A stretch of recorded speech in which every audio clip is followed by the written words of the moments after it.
الحمد لله نحمده ونستعينه ونستغفره ونؤمن به ونتوكل عليه ونعوذ بالله من شرور أنفسنا ومن سيئات أعمالنا ومن يهده الله فلا مضل له ومن يضلل فلا هادي له ونشهد أن لا إله إلا الله وحده لا شريك له ونشهد أن سيدنا ومولانا محمدا عبده ورسوله أما بعد فقد قال الله تبارك وتعالى في القرآن المجيد والفرقان الحميد أعوذ بالله من الشيطان الرجيم بسم الله الرحمن الرحيم يا أيها الذين آمنوا كتب عليكم الصيام كما كتب على الذين من قبلكم لعلكم تتقون أياما معدودات فمن كان منكم مريضا أو على سفر فعدة من أيام أخر وعلى الذين يطيقونه فدية طعام مسكين فمن تطوع خيرا فهو خير له وأن تصوموا خير لكم إن كنتم تعلمون صدق الله العظيم وصدق رسوله النبي الكريم الأمين ونحن على ذلك لمن الشاهدين والشاكرين والحمد لله رب العالمين بسم الله الرحمن الرحيم عن أبي هريرة رضي الله تعالى عنه قال قال رسول الله صلى الله عليه وسلم كل عمل ابن آدم يضاعف الحسنة بعشر أمثالها إلى 700 ضعف قال الله تبارك وتعالى إلا الصوم فإنه لي وأنا أجزي به يدعو شعبته وطعامه من أجلي للصائم فرحتان فرحة عند فطره وفرحة عند لقاء ربه وله الوف ومن الصائم يأتي وعند لمنه المسك والصيام جنة وإذا كان يوم صوم أحدكم فلا يرفث ولا يحسب فإن صابه أحد أو قاتله فليقل إني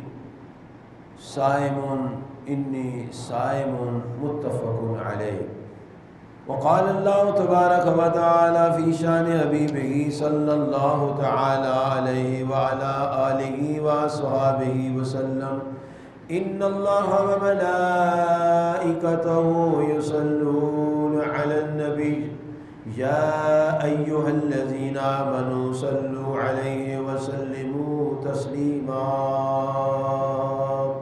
اللهم صل على سيدنا ومولانا محمد وعلى آل سيدنا ومولانا محمد وأصحاب سيدنا ومولانا محمد وبارك وسلم السلام علیکم ورحمۃ اللہ وبرکاتہ۔ تمام تعریفیں، تمام حمدیں اور تمام ثنائیں اللہ تبارک و تعالیٰ کی ذات پاک کے لیے ہیں، جس ذات پاک کا کوئی شریک نہیں، نہ اس کی ذات میں نہ اس کی صفات میں۔ اللہ تبارک و تعالیٰ ازلی، ابدی، سرمدی، واجب الوجود اور وحدہ لا شریک ہے۔ اسی لیے ہم سب نے کلمہ پڑھا ہے لا الہ الا اللہ محمد رسول اللہ صلی اللہ علیہ وعلا آلہ وصحبہ وسلم۔ اور بحد و صاحب درود و سلام حضور نبی کریم رؤوف الرحیم علیہ الصلوۃ والسلام پر، اور بحد و صاحب سلام صحابہ کرام، تابعین، تابع تابعین اور تمام بزرگان دین رضوان اللہ تعالی علیہ مجمعین پر کہ جن کے ذریعے اور جن کے طفیل ہم تک دین اسلام پہنچا۔ اللہ کا لاکھ لاکھ شکر ہے اللہ پاک نے زندگی میں ایک مرتبہ پھر ہمیں یہ عظیم مہینہ، برکت والا مہینہ نصیب فرمایا ہے۔ آپ سب کو اس ماہ عظیم کا پہلا جمعہ مبارک ہو۔ اللہ تعالیٰ جل مجدہ الکریم بڑا رحیم و کریم ہے۔ اس نے انسانوں کے لیے اپنی بخششوں اور رحمتوں کے دروازے کھولے ہوئے۔ پیارے نبی محترم صلی اللہ علیہ وسلم فرماتے ہیں اذا دخل رمضان، جب ماہ رمضان مبارک داخل ہوتا ہے، فتحت ابواب السماء، آسمانوں کے دروازے کھول دیے جاتے ہیں۔ فتحت ابواب الجنہ، جنتوں کے دروازے کھول دیے جاتے ہیں۔ اور غلقت ابواب جہنم، اور جہنم کے دروازے بند کر دیے جاتے ہیں۔ وسلسلت الشیاطین، اور شیطانوں کو زنجیروں میں جکڑ دیا جاتا ہے۔ یہ ماہ رمضان مبارک کی برکات ہیں جو آج ہم حاصل کر رہے ہیں۔ اللہ تعالیٰ نے اپنی کتاب لا ریب میں سورۃ البقرہ کی آیت مبارک نمبر 184 میں ایمان والوں کو فرمایا ہے کہ اے ایمان والو، تم پر روزے فرض کیے گئے ہیں جیسے تم سے پہلے لوگوں پر روزے فرض فرمائے گئے تھے، اور ان کا ثمرہ کیا ہے؟ لعلکم تتقون، تاکہ تمہیں پرہیزگاری ملے۔ روزے کا ثمرہ ہے پرہیزگاری، تقوی۔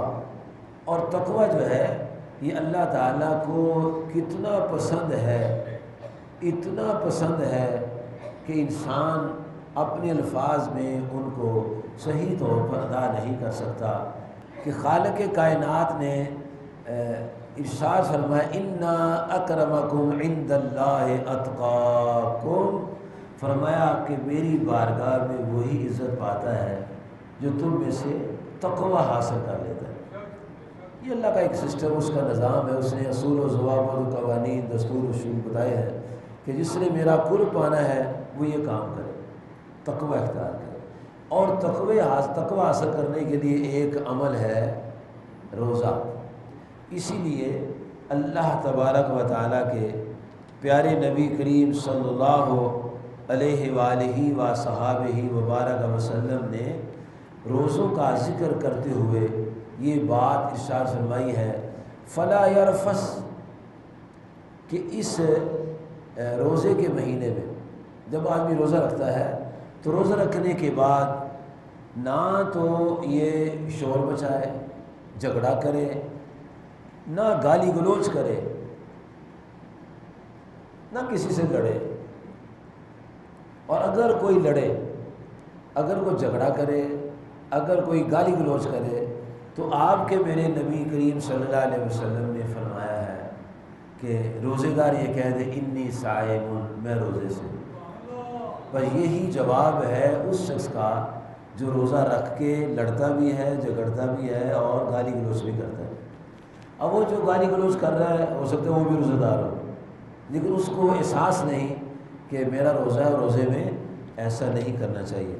اور پھر نبی کریم صلی اللہ علیہ وآلہ وصحبہ وبارک وسلم کی ذات پاک نے یہ فرمایا، یہ بخاری شریف کی حدیث ہے، راوی ہیں ابو ہریرہ رضی اللہ عنہ، فرماتے من لم یدع قول الزور، کہ جو آدمی جھوٹی بات، بری بات نہ چھوڑے، والعمل بھی، اور برے کام نہ چھوڑے، فلیس للہ حاجۃ فی ان یدع طعامہ و شرابہ، اللہ تعالیٰ کو اس کی کوئی پرواہ نہیں کہ وہ کھانا چھوڑے یا پانی پینا چھوڑے۔ بے پرواہ ہے نا، ہاں رکھے تب بھی اس کو پرواہ نہیں ہے، بے پرواہ۔ ہاں وہ شاکر ہے، وہ قدردان ہے، قدر کرتا ہے ان لوگوں کی جو روزہ رکھنے کے بعد جھوٹ نہیں بولتے، گالی گلوچ نہیں کرتے، لڑتے نہیں ہیں جی، بری باتیں نہیں کرتے، برے کام نہیں کرتے، جھوٹی گواہیاں نہیں دیتے۔ اللہ ان کی قدر کرتا ہے، لیکن اللہ ان کو محتاج نہیں ہے۔ قدر اس لیے کرتا ہے کہ انہوں نے اچھے کام کر کے اپنی زندگی کے حسین لمحات کو خوبصورت بنا لیا۔ یہ اللہ تعالیٰ جل مجدہ الکریم کے پیارے نبی کریم صلی اللہ علیہ وآلہ وسلم فرماتے ہیں، اور آقا کریم صلی اللہ علیہ وسلم فرماتے ہیں کل عمل ابن آدم یضاعف الحسنۃ بعشر امثالها، کہ بنی آدم جو بھی عمل کرتا ہے اللہ کریم اسے اس کے عمل کا 10 گنا ثواب دیتا ہے، الی 700 ضعف، 10 سے لے کر 700 گنا تک ثواب دیتا ہے۔ جو بھی نیک عمل کریں گے اللہ تعالیٰ 10 سے لے کر 700 گنا تک ثواب عطا فرمائے گا، جیسا اللہ تعالیٰ نے 30 پارے میں ارشاد فرمایا ہے کہ مثل الذین ينفقون، ان کی مثال جو اللہ کی راہ میں خرچ کرتے ہیں۔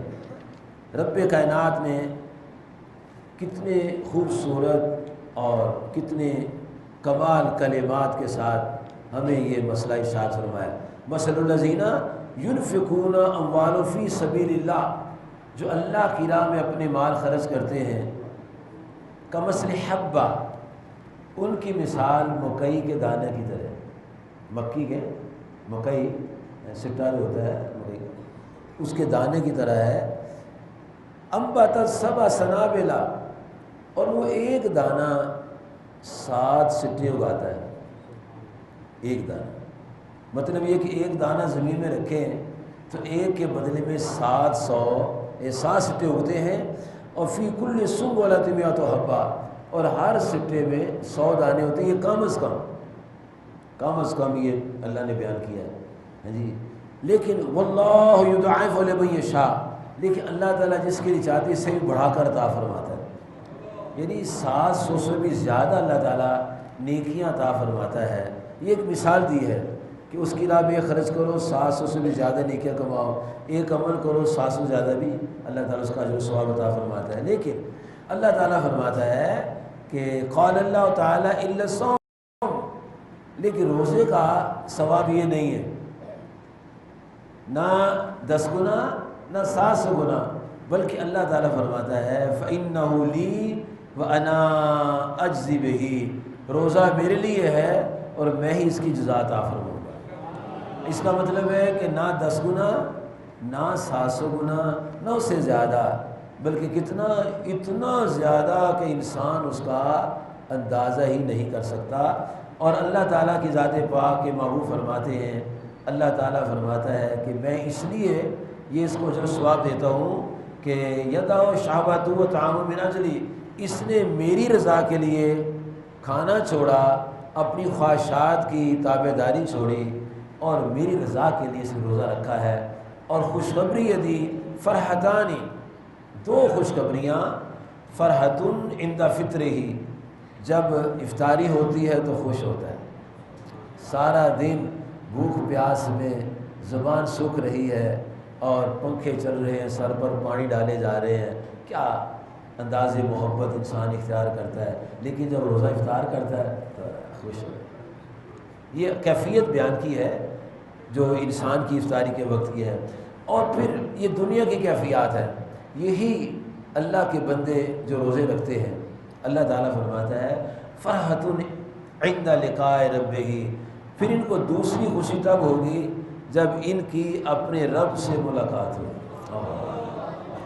معلوم ہے کہ اللہ تعالیٰ روزے دار کو خصوصی ملاقات سے نوازے گا، ہوگی سب سے ملاقات، لیکن روزے دار کو خصوصی طور پر ملاقات سے نوازے گا، جیسا کہ نبی محترم صلی اللہ علیہ وآلہ و صحابی مبارک وسلم کی ذات پاک ارشاد فرماتے ہیں کہ جنت کے 8 دروازے ہیں، اور وہ جو 8 دروازے ہیں ان میں سے ایک دروازے کا نام ہے ریان۔ وہ جو ریان ہے نبی کریم صلی اللہ علیہ وسلم فرماتے ہیں کہ لا يدخل الا الصائمون، کہ اس میں داخل نہیں ہوں گے مگر وہی جو روزے دار ہیں، اس میں داخل نہیں ہوں گے مگر جو روزے دار ہیں، جی داخل نہیں ہوں گے مگر وہ جو روزے دار ہیں۔ تو باب الریان میں وہی جائیں گے جو روزے دار ہیں۔ اس لیے یہ دیکھیں اللہ تعالیٰ کے پیارے نبی صلی اللہ علیہ وسلم کے ارشادات کتنے کمال ہیں۔ اللہ تعالیٰ اپنے پیارے محبوب کریم صلی اللہ علیہ وسلم کے ذریعے ہمیں ہر بات کتنی صاف اور خوبصورت انداز میں ارشاد فرما رہا ہے۔ اللہ تعالیٰ فرماتے ہیں کہ ایک آدمی بلا وجہ روزہ چھوڑ دیتا ہے اور پھر فرمایا کہ وہ ساری عمر روزے رکھتا رہے لیکن اس روزے کا مقام نہیں پا سکتا جو ماہ رمضان مبارک میں بلا وجہ چھوڑنے سے۔ تو اللہ تعالیٰ کے نبی پاک فرماتے ہیں کہ وہ جو دروازہ ریان اس میں صرف وہی داخل ہوں گے جو روزے دار ہیں۔ اور پھر آقا کریم فرماتے ہیں صلی اللہ علیہ وسلم والحلوف فم الصائم، روزے دار کے منہ سے جو خوشبو نکلتی ہے اس کو خوشبو کہا ہے، اطیب عند المریح مسک، مشک کی خوشبو سے زیادہ پیاری وہ خوشبو ہے اللہ کو جو روزے دار کے منہ سے نکلتی ہے۔ جگر گرم ہوتا ہے، معدہ جلا ہوتا ہے، اور جو معدے سے بو آتی ہے وہ جو خوشبو ہے وہ اللہ کو بڑی پیاری ہوتی ہے۔ اور بعض ہمارے پیارے بھائی اپنی محبت سے کہتے ہیں کہ مسواک نہیں کرنی چاہیے کیونکہ پھر وہ خوشبو ختم ہو جاتی ہے۔ یہ اپنی بات ہے، یہ اپنی دل کی بات ہے، جبکہ نبی محترم صلی اللہ علیہ وآلہ وصحبہ وبارک وسلم اتنی مسواک کرتے تھے روزے کی حالت میں کہ صحابہ کرام فرماتے ہیں ہم گن نہیں سکتے تھے، اتنی مسواک کرتے۔ اور مسواک جو ہے یہ خوشبو کو ضائع نہیں ہونے دیتی، وہ جو معدے سے خوشبو نکلتی ہے اس کا مسواک سے کوئی تعلق نہیں۔ یہ راوی ہیں عامر بن ربیعہ، فرماتے ہیں رأیت النبی صلی اللہ علیہ وسلم ما لا اوصی یتسوق وهو صائم، کہ رسول کریم صلی اللہ علیہ وسلم کو میں نے دیکھا کہ آپ روزے کے حالت میں مسواک کرتے ہیں اور بے شمار دفعہ کرتے تھے، لا اوصی ما لا اوصی، کوئی اس کو گر نہیں سکتا تھا کتنی مسواک کرتے۔ تو آپ کا یہ عمل ہمارے لیے سنت ہے، نہ صبح کے وقت مسواک حائل ہے روزے میں اور نہ ہی افطاری کے موقع پر مسواک حائل ہے۔ جب آقا کریم صلی اللہ علیہ وسلم یہ کام فرما رہے ہیں تو پھر ہمیں اور کسی کی مثال نہیں چاہیے۔ بعض ہمارے پیارے پیارے بھائی کہتے ہیں کہ موسیٰ علیہ السلام طور پر گئے تھے اور وہاں انہوں نے 30 روزے رکھے، پھر انہوں نے مسواک کر لی تو اللہ تعالیٰ نے فرمایا کہ 10 روزے اور رکھو، وہ مسواک کیا تو آپ کے منہ کی خوشبو جو ہے وہ ظاہر ہو گئی۔ وہ ان کا دین ہے، وہ دین مسلمی ہے، یہ دین محمدی ہے۔ دین محمدی کا کمال سب ادیان سے کمال ہے، پیار ہے جاری رہے۔ تو دین محمدی میں یہ کوئی پریشانی نہیں ہے، اتنا آسان دین محمدی ہے، کیا بات ہے۔ لیکن بات سمجھنے کی، جس کو سمجھ آ جائے وہ پھر اس دین کے لیے اس نے اپنی زندگی کو وقف کر دینا ہے، کیوں کہ وہ سمجھ گیا کہ اس میں ہر کام بڑی عزت عظمت اور عفت کا ہے۔ اب اس مہینہ میں اللہ تعالیٰ کے نبی کا کریم صلی اللہ علیہ وسلم نے 3 باتیں ارشاد فرمائی ہیں۔ فمن صام رمضان ایمان و احتسابا، جس نے رمضان مبارک کا روزہ ایمان اور ثواب کی غرض سے رکھا۔ اب روزے دار ایمان والا تو ہوتا ہے، اچھا اب احتسابا، اور احتساب کے طور پر، اخلاص کے طور پر، یعنی نور ایمان کی روشنی میں اخلاص کے طور پر اس عبادت کو کیا، نور ایمان کی روشنی میں اخلاص کے ساتھ اس عبادت کو ادا کیا تو اللہ کے نبی پاک فرماتے غفر له ما تقدم من ذنبہ، تو اس ایک روزہ کی برکت سے اللہ تعالیٰ اس کے پچھلے سارے گناہ معاف فرما دے۔ یہ عنایات ہیں، بخششیں ہیں جو اللہ تعالیٰ کی ذات پاک نے اپنے پیارے نبی علیہ الصلاۃ والسلام کی برکت سے عطا فرمائی۔ پہلے کوئی یہ نظام نہیں تھا، آپ کے آنے سے ہی سارے نظام بنے۔ پھر آقا کریم فرماتے عبداللہ بن عامر روایت کرتے ہیں، امام بہقی نے شعب الایمان میں اس حدیث کو نقل کیا ہے کہ الصیام والقرآن، روزے اور قرآن، یشفعان للعبد، یہ بندے کی شفاعت کریں گے قیامت کے دن۔ روزے اور قرآن مجید شفاعت کریں گے دونوں۔ اب جب بندے کو اللہ کے حضور پیش کیا جائے گا تو پہلے روزہ آئے گا، اے ربی، اے میرے رب، انی منعتہ الطعام، میں نے اس بندے کو کھانے پینے سے روکا، والشہوات بالنہار، اور دن کے وقت قلبی خواہشات جو تھی ان سے میں نے اس کو منع کیا، روکا۔ فشفعنی فیہ، تو اس کے حق میں میری شفاعت قبول فرما۔ روزے کو شکل دی جائے گی، زبان دی جائے گی، آنکھیں دی جائیں گی، کان دیے جائیں گے، وہ پہچانے گا اس نے رکھا، اس نے رکھا، اس نے رکھا، تو وہ خصوصی طور پر قیامت کے دن شفاعت کرے گا۔ ایسے ہی حجر اسود جو ہے، حجر اسود بھی کل قیامت کے دن اس کو آنکھیں ہوگی، زبان ہوگی، کان ہوں گے، اور جو حجر اسود کو چومے گا دنیا میں یہ اس کی شفاعت کرے گا۔ آپ نے یہ مطالعہ تو کیا ہوگا کیونکہ پڑھے لکھے لوگ ہیں، یہ ایک آلہ ہے، جب کسی کی فلم بناتے ہیں تو ایسے کر کے اس کو پھیرتے ہیں، جب پھیرتے ہیں تو اس کے اندر فلم بن جاتی ہے اور وہ فلم گھومتی ہے، سب کی فلم آئے گی، ادھر والوں کی بھی آئے گی، ادھر والوں کی بھی آئے گی، ٹھیک ہے۔ اس کے اندر چپ ہے، چپ، وہ پتھر ہے، پتھر چھوٹا سا میگنیٹ اس کو لگا ہوا ہے، اور وہ آبزرو کرتا ہے، ہر بندے کو کھینچ لیتا ہے، ایسے سے کرے، ایسے سے کرے، ایسے سے کرے، ایسے سے کرے، اس کی تمام حرکات کو وہ اس کے اندر ریکارڈ ہو جاتی ہے، کیچ کر لیتا ہے۔ ایسے ہی جو حجر اسود ہے وہ بھی ایک چپ ہے، چھوٹی، it is just like this them, جو اس کے سامنے سے گزرتا ہے یہ یہاں چلے گا نا، اس کو بندے کو یہ چھپا دے گا، جو سامنے ہے وہ دیوار چھپا دے گی، پیچھے کون ہے، دیوار ہے کہ پچھلا بندہ نہیں آئے گا، لیکن اس کی نظر اتنی تیز ہے حجر اسود کی کہ دیوار کے پیچھے، بندوں کے پیچھے، لمبے قد والے کے، چھوٹے قد والے اس کے پیچھے، سب کو یہ کیچ کرے گا حجر اسود۔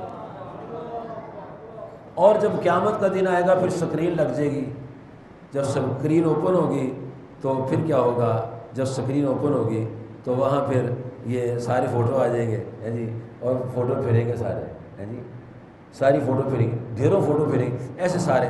اور اللہ تعالیٰ کے نبی پاک فرماتے ہیں کہ حجر اسود کو جس نے ایمان اور اعتقاد کے ساتھ اخلاص سے چوما ہوگا، اس وقت حجر اسود کہے گا یا اللہ یہ جو بندہ جا رہا ہے نا، اس نے مجھے ایمان سے، اخلاص سے تیری بندگی میں چوما تھا۔ اور جس نے منافقانہ چوما ہوگا یا منافق ہوگا، وہ حجر اسود یا اللہ یہ بندہ منافق تھا، اس نے مجھے منافقانہ چوما تھا کہ لوگ چوم رہے تھے میں بھی چوم لوں۔ تو یہ ایجاد نئی نہیں ہے، یہ نقل ہے، یہ چپ جو ہے حجر اسود کی نقل ہے۔ حجر اسود آبزرو کر رہا ہے، ہر ایک کو دیکھ رہا ہے، لے رہا ہے، اس کی فوٹو بنا رہا ہے، اور یہ بھی فوٹو بنا رہا ہے، سب کی فوٹو بنا رہا ہے۔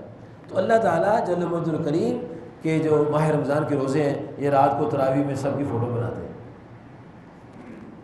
روزے کو شکل دی جاتی ہے، سب کی فوٹو بناتا ہے، وہ کیچ ہو جاتی ہے جی، وہ ریزرو ہو جاتی ہیں، پھر قیامت کا دن ہوگا، اوپن ہو جائے گا، اور روزے کہیں گے یا اللہ یہ فلانا بندہ، یہ حلیہ اس کا، یہ ارکاد اس کا، یہ نام اس کے باپ کا نام ہے، میں اس کی شفاعت کرنا چاہتا ہوں۔ اللہ پوچھے گا وہ کیوں؟ کہے گا یا اللہ اس نے ساری سے افطاری تک نہ خواہش چاہی بری کی، نہ برائی کی، نہ جھوٹ بولا، نہ غیبت کی، نہ لڑا، نہ جھگڑا، یہ تیری رضا کے لیے اس نے روزہ رکھا ہے، میں اس کی شفاعت کرتا ہوں۔ تو نبی کریم فرماتے علیہ السلام اللہ تعالیٰ روزے کی شفاعت قبول فرما کے بندے کی بخشش فرما۔ اتنے میں قرآن مجید وَيَقُولُ الْقُرْآنُ مَنْعَتُ الْيَوْمِ النَّوْمِ، قرآن کہے گا یا اللہ میں نے اس کو سونے سے روک دیا۔ اور یہاں رات کے 11 بج جاتے ہوں گے، 10:30 ہو جاتے، گھر جاتے جاتے 11:30 ہو گئے۔ یو کے میں 11 بجے شروع ہوتی ہے نماز عشاء کی، اور 12:30 1 بجے تراویح ختم ہوتی ہے، اور 2:30 بجے سحری ہو جاتی ہے۔ صرف 1.5 گھنٹہ ہے، اس 1.5 گھنٹے میں کھانا پینا یہ کرنا، اور ساری رات بندہ جاگتا رہتا ہے۔ تو اللہ تعالیٰ کا کلام کہتا ہے کہ یا اللہ میں نے اس کو منعت النوم باللیل، رات کو سونے سے میں نے روکا ہے، فشفعنی فیہ، تو یا اللہ میری شفاعت اس کے حق میں قبول فرما۔ تو پیارے نبی کریم فرماتے ہیں اللہ تعالیٰ دونوں کی شفاعت قبول فرما کے بندے کی بخشش فرمائے۔ لیکن شفاعت اس کی ہوگی جو شفاعت مانتا ہے، شفاعت اسی کو فائدہ دے گی جو شفاعت مانتا ہے، جو شفاعت مانتا نہیں ہے اس کو شفاعت فائدہ نہیں دے گی۔ ایک آدمی مانتے ہی نہیں ہے کہ شفاعت ہوگی کسی کی، اس کو شفاعت نے کیا کرنا ہے؟ چنانچہ سورت المدثر میں اللہ تعالیٰ نے سورت المدثر کی آیت نمبر 40، 41، 42 سے لے کر آیت مبارک نمبر 48 تک اللہ نے یہ مضمون سنا دیا کہ قیامت کا دن ہوگا، دوزخی دوزخ میں ہوں گے اور جنتی پوچھیں گے اے دوزخیو تم دوزخ میں کیوں گئے ہو؟ تو وہ 4 باتیں بیان کریں گے۔ لم نکو من المصلین، ہم نماز نہیں پڑھتے تھے۔ لم نکو نطعم المسکین، ہم مسکین کو کھانا نہیں کھلاتے تھے۔ وکنا نخوض مع الخائضین، ہم بیہودہ لوگوں کے پاس بیٹھ کے بیہودہ باتیں کرتے تھے، غیبتیں کرتے، چغلیاں کرتے، جھوٹ بولتے، تہمتیں لگاتے، الزام تراشیاں کرتے، بہتان بازیاں کرتے، ہم تمام بیہودہ کام کرتے تھے۔ وکنا نکذب بیوم الدین، اور کوئی ہمیں کہتا تھا خدا کا خوف کرو قیامت آنی ہے، کہتا کنے ویکھی قیامت، چل لگے ہو تو بڑا آگے سمجھانا لا، کہتے ہیں نا۔ تو یہ قیامت کو جھٹلانے والا نالائق آدمی جو ہے یہ بھی کیا ہوگا؟ اللہ فرماتا حتی اتانا الیقین، یہاں تک کہ موت آ جائے گی، کہنا پھر مجھے موت آ گئی، اب میرا حال یہ ہے فما تنفعهم شفاعت الشافعین، اب کسی شفاعت کرنے والے کی شفاعت اس کو نفع نہیں دے گی، کیونکہ اس نے انکار کیا۔ منکر کو نفع نہیں ہے، نفع اسی کو ہے جو ماننے والا ہے۔ یا اللہ میں تجھے مانتا ہوں ایک ہے، کہتا ہوں لا الہ الا اللہ محمد الرسول اللہ، میں نے دل سے مان لیا ہے، اب میں گناہ گار ہوں، مجھ سے برے کام ہو رہے ہیں، میری نگاہ آزاد ہے، میرے کان غلط ہے، میری زبان جھوٹ بول رہی ہے، یہ میرے گناہ ہے جو میں کر رہا ہوں، ہے جی، لیکن کلمہ بھی پڑھتا ہوں۔ اللہ تعالیٰ اگر میرے اعمال سے مجھے سزا دے گا، اگر وہ کہتا ہے چاہوں تو دوں چاہوں نہ دوں، اگر نہ دے تب بھی، اگر دے تب بھی، بالآخر وہ سزا ملنے کے بعد پھر ایمان کی برکت سے، کلمہ کی برکت سے نجات ہوگی۔ لیکن نبی کریم فرماتے صلی اللہ علیہ وسلم کم از کم جو دوزخ کا عذاب ہوگا، کم از کم، بڑے کی بات نہیں ہے، جو مستقل دوزخی ہے، جو منافق اور کافر ہے، امام بخاری صاحب نے صحیح بخاری میں لکھا ہے کہ جہنمی کا ایک دانت، صحیح بخاری میں آتا ہے، احد پہاڑ کے برابر ہوگا، 13 کلومیٹر اس کا قطر ہے اور اونچا نیچا ہے، اتنی بڑی ایک داڑھ ہوگی، اور اس کی بیک جو ہوگی پشت 450 کلومیٹر چوڑی ہوگی۔ حدیثی میں آتا ہے کہ مدینہ منورہ سے لے کر مکہ مکرمہ اس کی پشت چوڑی ہوگی۔ اب اتنے بڑے جسم والے کو جب عذاب ہوگا تو عقل آ جائے گی، اور کم از کم جو عذاب ہوگا وہ یہ ہوگا کہ پاؤں میں آگ کا جوتا پہنایا جائے گا، اور اس کے شعلے جو ہوں گے وہ پنڈلیوں سے اور پیٹ سے اور شولڈر سے اور یہ وین سے یا دماغ تک آئیں گے، اور ہنڈیا کی طرح دماغ ابلتے ہوئے کی آواز آئے گی۔ یہ کم از کم عذاب ہے۔ وہ ہمارے پیارے پیارے بھائی جو کہتے ہیں کوئی نہیں، 1-2 دن جنت میں جائیں گے پھر کیا بنے گا، کوئی بات نہیں، آخر تو بخش دے گا نا، ایک دن کا بھی تو عذاب بڑا سخت ہے۔ اور جو یہ کہتے ہیں آخر سے جنت چلے جانا، انہوں نے بدعمل کر دیے لوگ۔ کیا رسول پاک صلی اللہ علیہ وسلم کی ایسی حدیث ہے کوئی جس میں حضور نے فرمایا لوگوں نماز نہ پڑھنا تو کوئی بات، روزے بھی نہ کوئی نہ، آخر تم نے جنت میں چلے جانا ہے؟ تو پھر آپ تبلیغ کس بات کی کرتے تھے؟ تبلیغ کیا کرنے آئے تھے آپ کہ لوگوں جو مرضی کرو آخر تم نے جنت میں چلے جانا ہے؟ ان نالائق واعظین نے امت کو نالائق کر دیا۔ آقا کریم صلی اللہ علیہ وسلم تو ہر بات کا کھول کے ذکر کرتے تھے۔ یہ دیکھو اللہ پاک کے نبی پاک فرماتے ہیں کہ اللہ تبارک و تعالیٰ کی ذات پاک نے خود فرمایا ہے کہ جو شخص روزہ رکھنے کے بعد جھوٹ نہ چھوڑے، گالی گلوچ نہ چھوڑے، غیبت نہ چھوڑے، مجھے اس کے کھانا پینا چھوڑنے کی کوئی پرواہ نہیں ہے۔ فَلَيْسَ لِلَّهِ حَاجَةٌ فِي أَن يَدَعَ طَعَامَهُ وَشَرَابَهُ، اللہ تعالیٰ کے نبی پاک فرماتے ہیں اگر اسے روزے میں جھوٹ نہیں چھوڑا، برا کام نہیں چھوڑا، برے اعمال نہیں چھوڑے، تو فرمایا کہ اللہ کریم کو اس کا بھوک پانی چھوڑنا، کھانا پانی چھوڑنے کی کوئی اہمیت اور ضرورت نہیں۔ یہ وضاحت کر دی ہے۔ یہ تو نصیبوں سے ملے۔ کئی لوگ پچھلے سال تھے اب نہیں ہیں، آپ نے کیا، آپ نے جنازے پڑھے، ہم لوگوں نے جنازے پڑھے، جا کے عورتوں کے پڑھے، مردوں کے پڑھے، ہمارا بھی جنازہ ایک دن پڑھا جائے گا۔ لیکن جس کو فکر ہے کہ میرا جنازہ پڑھا جائے گا، وہ پھر دھیان رکھتا ہے ہر کام، یہ یاد رکھنا۔ جس نے نہیں نہ مرنا وہ جو مرضی کرے، کیا خیال ہے؟ مرنا تو ہر ایک میں۔ داتا گنج بخش علی اجمیری فرماتے ہیں، ہمارے ایک استاد تھے، ان کا نام ہے حاتم اسم رحمۃ اللہ تعالیٰ علیہ۔ ان سے کسی نے پوچھا بابا ایک بات تو بتاؤ، بڑے کرینے سے نماز پڑھتے ہو، تم 36 سال اپنے استاد کے پاس رہے ہو، کیا سیکھا ہے؟ 36 سال کو مذاق نہیں کرنا چاہیے۔ 36 سال بڑی عمر ہوتی ہے، اگر ایک بندہ بھی صحیح ہو جائے تو بہت خزانہ ہے۔ ہاں جی، جناب سرکار کائنات صلی اللہ علیہ وسلم نے جناب علی کرم اللہ وجہ کو فرمایا، علی آپ نے خیبر کی جنگ میں جاتے ہی جلدی نہیں کرنی، پہلے لوگوں کو دعوت دینی ہے کہ اللہ ایک ہے اور میں اللہ جل شانہ کا آخری رسول صلی اللہ علیہ وسلم ہوں، اور اگر تیری دعوت سے ایک بندہ بھی مسلمان ہو گیا تو سرخ اونٹوں کے مقابلے وہ تیرا آخرت کا خزانہ ہوگا۔ ایک بندہ بھی بڑی بات ہوتی ہے، ایک بندہ بھی صحیح ہو جائے تو میرے پیارے پیارے بھائیوں بڑی بات ہوتی ہے۔ اس لیے 36-38 سال کو تانا نہیں دینا چاہیے۔ یہ تانے دینے والا تو پتہ نہیں خود ہی مسلمان ہے کہ نہیں ہے، اس کا اندر کالا سیاہ یا سفید ہے کیا تو اللہ جانتا ہے نا۔ 36 سال رہے، 36 سال، how many years? 36 years۔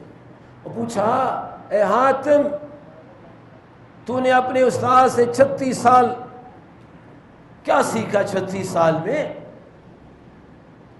کہنے لگے 4 باتیں سیکھی ہیں صرف۔ اللہ، only 4۔ 36 سال میں 4 باتیں سیکھی ہیں، اور اگر میں سمجھتا ہوں اگر ان میں سے ایک بھی ہم سیکھ لیں تو ہمارا بیڑا بھی پار ہو جائے گا۔ پوچھا حضور 36 سال میں آپ نے کیا 4 باتیں سیکھی ہیں؟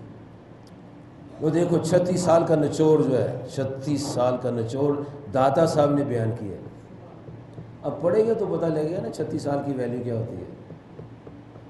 جب فرصت ہی نہیں ہے کتابیں پڑھنے کی، دین سیکھنے کی ضرورت ہی نہیں ہے، فرصت ہی نہیں ہے، تو پھر سمجھ کیسے آئے گی؟ میں نے پہلے بھی سیکھنا پڑتا ہے، ہر کام سیکھنا پڑتا ہے۔ اچھا حضور بتاؤں، وہ میں نمبر 1 میں نے ایک مسئلہ یہ سیکھا اپنے استاد محترم سے، اپنے شیخ سے، کہ میرا ایک خالق اور مالک ہے جس کا حق میں نے ہی ادا کرنا ہے اور کسی نے ادا نہیں کرنا۔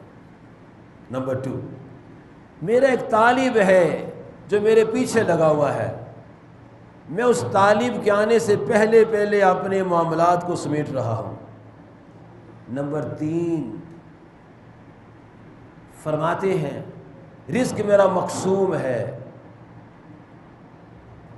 جب میں اپنی ماں کے پیٹ میں تھا، اللہ پاک نے فرشتہ بھیجا تھا، اور اس فرشتے نے میرا عمل، میرا رزق، میری اجل اور میرا خوش بخت یا بدبخت ہونا پوری ہسٹری میری اندر لکھ دی تھی، کہ میں نے کب غلطی کرنی ہے، کیوں غلطی کرنی ہے، کب میں نے کیا کھانا ہے، کس لیے کھانا ہے، کب کہاں جانا ہے، وہ پوری میری جو ڈیتھ تک پوری ہسٹری ہے اللہ کے علم میں ہے، اللہ نے فرشتے کو سکھا دیا ہے، وہ لکھ دیتا ہے۔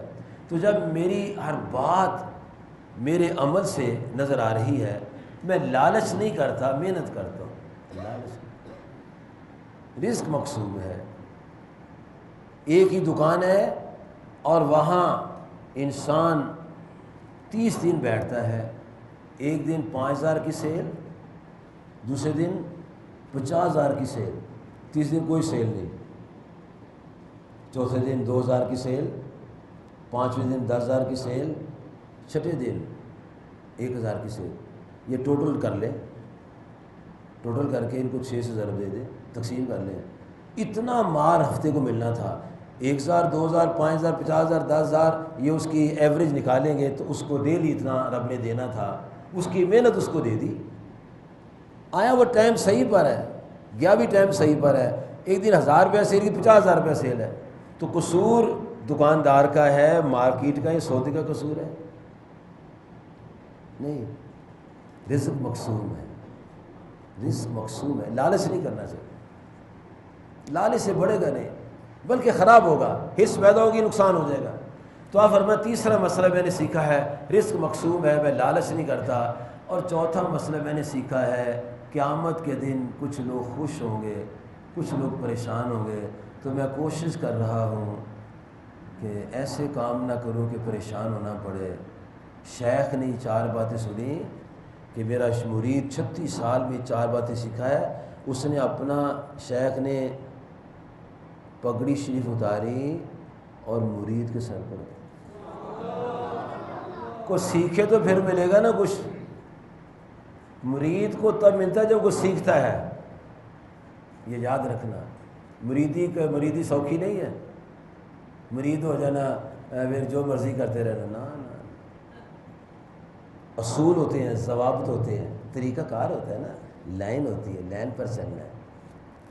شریعت کے اندر طریقت ہے، شریعت اور طریقت میں نماز ہے، روزہ ہے، حج و زکوٰۃ ہے، اور احترام بھی ہے۔ اور بابا نگینہ سرکار ہمارے آقا نعمت فرمایا کرتے تھے اگر مرید دور رہتا ہے تو مہینے میں، 6 مہینے میں، سال میں تو ضرور اس کو ملنا چاہیے۔ شہر میں رہتا ہے تو ہفتے میں 1 دفعہ ملنا چاہیے، اور اگر محلے میں رہتا ہے روزانہ ملنا چاہیے۔ تو جو سلام ہی نہ کرے، رخ مبارک اپنا پھیر لے، وہ اپنا چہرہ نہیں پھیر رہا، وہ اپنے طریقت سے اپنے آپ کو منفی میں لے جا رہا ہے۔ تو شیخ سے انہوں نے 4 باتیں سیکھی، اور وہ 4 باتیں یہ تھی: نمبر 1 میرا مالک و خالق اس کا حق میں نے ادا کرنا ہے، نمبر 2 میرا ایک طالب ہے جو میرے پیچھے لگا ہوا ہے، ملک الموت، نمبر 3 رزق میرا مقسوم ہے، اور نمبر 4 فرمایا کل قیامت کے دن کچھ لوگ خوش ہوں گے، کچھ لوگ پریشان ہوں گے، تو میں کوشش کر رہا ہوں پریشانی والے کام نہ کروں۔ تو جنہوں نے نبی صلی اللہ علیہ وسلم کی تعلیمات کو سمجھا، پہچانا، اور روزہ رکھنے کے بعد انہوں نے غیبت نہیں کی، جھوٹ نہیں بولا، تہمت بازی نہیں کی، الزام تراشی نہیں کی، مسواک کی، روزہ رکھا، سحری کی، افطاری کی، سبحان اللہ۔ اگر کھانا پینا چھوڑ سکتے ہیں تو گالی نہیں چھوڑ سکتے، اگر سگریٹ چھوڑ سکتے ہیں جھوٹ بھی چھوڑ سکتے ہیں۔ بس یہ انسان کی ول ہے، قوت ہے کہ کیا کام یہ چھوڑتا ہے، کیا نہیں چھوڑتا۔ اب شیطان تو بند ہو گیا، شیطان تو بند ہو گیا، لیکن جھوٹ نہیں بند ہوا۔ شیطان بند ہو گیا، غیبت بند نہیں ہوئی، شیطان بند ہو گیا، برائی بند نہیں ہوئی، شیطان بند ہو گیا، لیکن بد کلامی، گالی گلوچ بند نہیں ہوئی۔ سارے شیطانی کام ہیں۔ اس کی کیا وجہ ہے؟ یہ شیطان باہر کا ہے، یہ شیطان باہر کا جو قید ہو جاتا ہے۔ ایک اندر کا شیطان ہے جسے نفس امارہ کہتے ہیں، نفس امارہ۔ یہ تبھی کنٹرول ہوتا ہے جب آدمی اپنی آنکھ، زبان اور کان کو کنٹرول کر، یہ بھی زنجیروں میں جکڑ دیا جاتا ہے۔ اور اگر یہ اپنے آنکھ، کان، زبان کو بند نہ کرے، آزاد ہوتا ہے، پھر یہ سارے الٹے کام کراتا ہے۔ جب الٹے کام کرے گا تو پھر روزے کی نورانیت ختم ہو جائے گی۔ اللہ تعالیٰ نے یہ فرمایا کہ میں نے روزے تم پر اس لیے فرض کیے ہیں لعلکم تتقون، تاکہ تم متقی اور پرہیزگار ہو جاؤ۔ اور پیارے نبی محترم صلی اللہ علیہ وآلہ وصحبہ وبارک وسلم کی برکات سے، آپ کے کرم سے ہمیں یہ عنایت ہوئی ہے۔ اللہ تعالیٰ فرماتا ہے فمن کان منکم مریضا او علی سفر فعدۃ من ایام اخر، فرمایا اگر تم میں سے کوئی بیمار ہو یا مسافر ہو، پریشان حال نہ ہو، بعد میں گنتی پوری کر لیں۔ اگر کوئی روزے میں کمی آ گئی ہے، سفر یا بیماری کی وجہ سے، بعد میں گنتی پوری کر لیں۔ اور حدیث میں آتا ہے مسافر، بیمار اور امید والی عورت کو روزہ چھوڑنے کی اجازت ہے۔ اور حدیث میں یہ بھی آتا ہے کہ جس کی سواری بھرے پیٹ کے ساتھ اس کو منزل تک پہنچا دے وہ روزہ نہ چھوڑے۔ جس کی سواری بھرے پیٹ کے ساتھ منزل تک پہنچا دے وہ روزہ نہ چھوڑے۔ بس یہاں سے آدمی جاتا ہے جہلم جاتا ہے، یہ جہلم سفر ہے، 160 کلومیٹر کے قریب ہے جی، 92 پر جا کے سفر شروع ہو جاتا ہے، اس سے آگے پیچھے 90 کلومیٹر سفر مسافر نہیں ہوتا آدمی۔ اور اگر 100 جیلم جو 166-60 ہے، اگر وہاں آدمی جاتا ہے 3 دن کے لیے 4 دن کے لیے 15 سے کم دن کے لیے مسافر ہے، روزہ چھوڑ سکتا ہے۔ لیکن اگر سواری اس کو ایسی ملی، اے سی گاڑی ہے، آرام سے گیا ہے، وہاں گیا تو پتہ نہیں چلا روزہ گرمی سردی کا کوئی احساس نہیں ہوا، تو اللہ کے نبی فرمایا روزہ نہ چھوڑے، روزہ رکھ لیں۔ لیکن اگر تکلیف ہے پریشانی ہے تو پھر روزہ نہیں رکھنا چاہیے۔ نبی کریم صلی اللہ علیہ وسلم آپ ایک جگہ سے گزرے تھے، ایک جگہ جناب ڈیرا لگا ہوا ہے اور جناب علی لوگ جمع ہیں اور ایک آدمی کو ایسے آواز دی جا رہی ہے اور آپ آگے گئے، اور تحقیق کرنا سنت ہے، تحقیق کرنا سنت ہے، علم کے باوجود پوچھنا سنت ہے۔ پتہ بھی ہونا یہ کہ کس نے خرابی کی ہے، پھر ہی پوچھنا چاہیے کون کس نے یہ کام کیا ہے، تاکہ لوگوں کی شہادت آ جائے۔ نبی کریم صلی اللہ علیہ وسلم جانتے بھی تھے لیکن پھر پوچھا یہ کیا ہے، ایک بندہ ہے ایسے کر کے بیٹھا ہوا ہے اور تم پنکھے سے وعدے رہے ہو، پنکھے سے وعدے، کیا بات ہے؟ اس کے بعد یہ روزے دار ہے، اس کو روزہ لگ گیا ہے۔ فرمایا اس روزے میں کوئی بھلائی نہیں ہے۔ کیوں؟ کتنے لوگوں مصیبت میں مبتلا کیا ہوا ہے، کس نے اس کو ہاتھ روزہ رکھ؟ جب رخصت تھی تو چھوڑ دیتا، رخصت ہی تو چھوڑ دیتا۔ آج کل وہ چینلز میں یا کسی ان کے اندر ایک آتا ہے، وہ آتا ہے وَبِصَوْمٍ غَدٍ نَوَيْتُ مِنْ شَهْرِ رمضان، اس کا مذاق اڑایا جا رہا ہے، موبائل میں اس کا مذاق اڑایا جا رہا ہے کہ لوگوں اپنے روزے بچاؤ، یہ غلط ہے، یہ سب کچھ غلط ہے، اور لکھنے والے کو یہ نہیں پتا کہ وہ خود بہت بڑا غلط ہے۔ یہ جو ہوتا ہے نا غدا، یہ دن مثلا رات ہے نا، رات آج دن ہے نا، تو اگلی رات پھر اگلا دن، وہ اگلے دن کو غدا کہتے ہیں، کل کے دن کو۔ رات پہلے ہے، دن بعد میں ہے۔ اور اگرچہ یہ حدیث کے الفاظ نہیں ہیں، حدیث میں یہ الفاظ نہیں آتے وَبِصَوْمِ غَدٍ نَوَيْتُ مِنْ شَهْرِ رمضان۔ اور یہ سارے پیارے بھائی یاد رکھیں کہ روزے کی نیت جو فرض ہے یہ افطاری سے پہلے ہوتی ہے، فرض روزے کی نیت افطاری سے پہلے ہوتی ہے، اور ہم چونکہ کمزور لوگ ہیں اس لیے ہم انتظار طلوع ہلال کرتے ہیں، جو ہی چاند طلوع ہو جاتا ہے ہم روزے کی نیت کر لیتے ہیں کہ ہم رمضان مبارک کے روزے رکھیں گے، وہ پہلے دن سے نیت ہو جاتی ہے۔ اب نیت دل کے ارادے کا نام ہے، اور افطاری سے پہلے نیت کرنی پڑتی۔ نفلی روزہ کی نیت مثلا حدیث میں آتا ہے، نبی صلی اللہ علیہ وسلم تشریف لائے، فرمایا مومنوں کی ماں رضی اللہ عنہ، کھانے کی چیز ہے کوئی؟ اس کے اس وقت اپنی تقسیم کر دیں سارا کچھ، اچھا چلو پھر میں روزہ رکھ لیتا ہوں۔ نفلی روزے کی نیت 10 بجے بھی کی جا سکتی ہے، لیکن جو فرض روزہ ہے اس کی نیت سحری سے پہلے ہوتی ہے۔ اور یہ جو ہے وَبِصَوْمِ غَدٍ نَوَيْتُ مِنْ شَهْرِ رمضان، اس میں مراد ہوتی ہے کہ کل جو صبح ہوگی نا وہ، اور اس کی نیت رات میں کی جاتی ہے، روزے کی نیت رات میں کی جاتی ہے۔ اور قرآن پاک میں اللہ تعالیٰ کی ذات پاک نے سورۃ الکہف میں یہ ذکر کیا غدا کیا ہوتا ہے۔ جناب سیدنا موسیٰ کلیم اللہ علیہ نبی علیہ الصلوۃ والسلام و تحیۃ و ثنا جب حضرت خضر علیہ السلام کو تلاش کرنے کے لیے چل پڑے تو ایک جگہ آپ سو گئے، پھر آگے گئے، بعد میں فرمانے لگے فلما جاوز قال لفتاه آتنا غداءنا، فرمایا ہمارا صبح کا کھانا تو لاؤ، غداءنا ذرا۔ جو روزہ مسافری میں یا بیماری میں رہ جاتا ہے یا نہیں آدمی رکھ پاتا، اس کی اللہ پاک نے ان کلمات میں ارشاد فرمایا ہے کہ فمن کان منکم مریضا او علی سفر، کہ جو کوئی مریض ہو یا بیمار ہو وہ کیا کرے، فعدۃ من ایام اخر، تمہیں دوسرے دنوں میں اس گنتی کو پورا کر لے۔ کس لیے؟ کہ اللہ تعالیٰ ہماری بہتری چاہتا ہے۔ اور ساتھ یہ فرمایا ان تصوموا، اگر کوئی رکاوٹ کوئی تکلیف یا روزہ نبھانے کی طاقت موجود ہے، وان تصوموا، اگر رکھ لو روزہ، خیر لکم ان کنتم تعلمون، اگر تم اس مہینے کی عظمت کو جانتے ہو پھر روزہ رکھ لو، تمہارے لیے بہتر ہے۔ اللہ تعالیٰ مجھے اور آپ کو یہ عظیم نعمت نصیب فرمائے۔ سب حضرات کو ماہ رمضان شریف مبارک ہو۔ السلام علیکم ورحمۃ اللہ وبرکاتہ۔